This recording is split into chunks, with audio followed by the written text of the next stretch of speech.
到本场比赛对阵双方，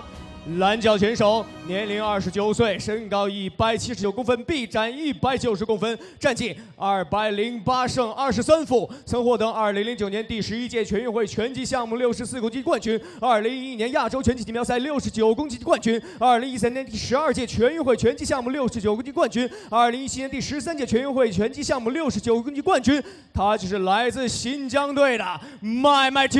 图尔孙强。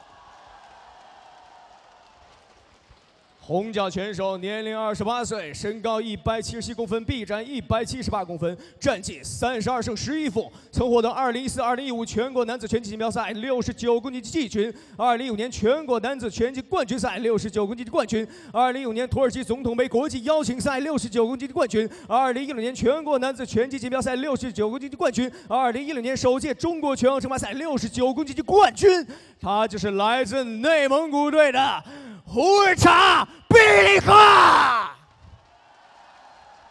本场比赛台上裁判刘希平，国际级。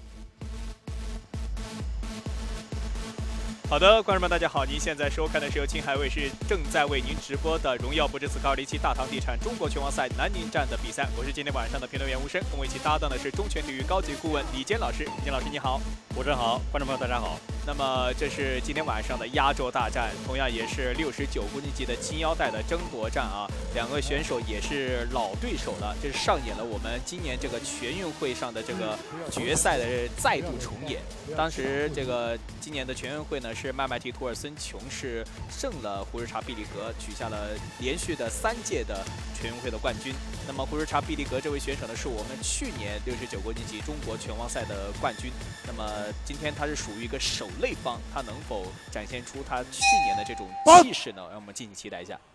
对这场比赛呢，是我们全运会的再现，但是呢，胜负未知啊。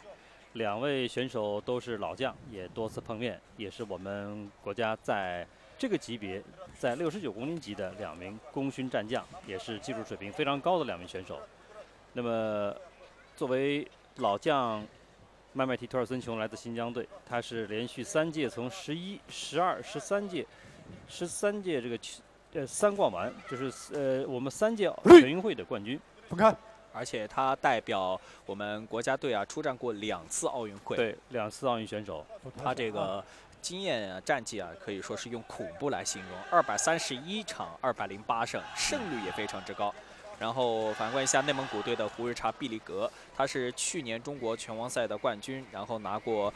各种国际赛的这种联合赛的这种冠军，也成绩都非常突出，没错，成绩非常突出。但是呢，双方的 是老对手，但是过往的交战当中，麦麦提图尔孙琼是胜得更多一些的。对， 2名选手从比赛场次来讲呢，这个麦麦提图尔孙琼他的场次比较多，230多场比赛，那么也是新疆队的选手他们的一个特点啊，场次非常多。那么胡日查毕利格呢，虽然场次不算太多啊，但是我们看他的成绩啊也是非常突出的。是的，麦麦提图尔孙琼这位选手呢， 他的这个臂展呢是非常强大的，他179公分的身高，但拥有着190公分的这个臂展。对，他的臂展非常逆天啊！所以这个从身体条件来讲，麦麦提图尔孙琼他的身体条件要非常好，这是臂长过膝啊。 我们看到刚才在我们的分镜头里面出现的是麦麦提图尔孙琼的这个后援队啊，他是我们新疆维吾尔自治区广西工作组的这个来到现场为新疆队的选手加油。麦麦提图尔孙琼这位选手，他是不像很多的新疆的选手一样是冲击型选手，他是属于一种技术型的选手。他的摇闪能力，再加上他这个前手的控制、距离把控感呢，在这个级别里面是可以说是非常无敌的存在。 因为他的这个臂展非常的突出，所以说对方想要去命中他的话是有点困难的。但是我们胡日查毕利格在这一回合的表现出看得出，这位选手是那种力量型的选手，他在近身拼搏过程当中，这个后手拳的杀伤力应该是非常大的。双方2名运动员应该说各有各的优势，都比较明显。那么麦麦提图尔孙琼呢，我们刚才说他的这个身高臂展，尤其臂展。